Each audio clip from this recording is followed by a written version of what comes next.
Perayaan Guanxiao atau Cap Gomeh yang dilaksanakan oleh keturunan Tionghoa di kota Gorontalo tidak mendapat restu dari Chow Kun Kong atau Dewa Dapur. Perayaan Cap Gomeh tidak direstui setelah umat Konghucu menggelar ritual di Kelenteng Tulus Harapan Kita, kota Gorontalo pada Selasa siang.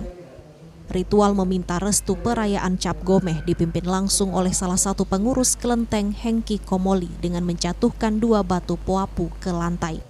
Meski permintaan restu ini dilakukan 2 kali, perayaan Guanxiao atau Cap Gomeh tidak mendapat restu karena posisi batu poapu dalam keadaan terbuka. Dari hasil bertanya tadi, apa hasilnya?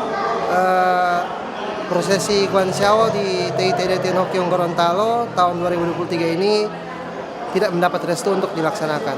Ritualnya melalui batu pokpoi. Apabila satu terbuka, satu tertutup, itu berarti mendapat restu. Tapi tadi dua-dua terbuka sebanyak 2 kali, jadi kita anggap tidak mendapat restu sama sekali.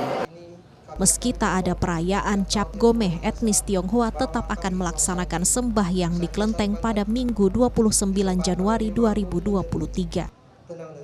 Mamat Kaida, Kompas TV, Gorontalo.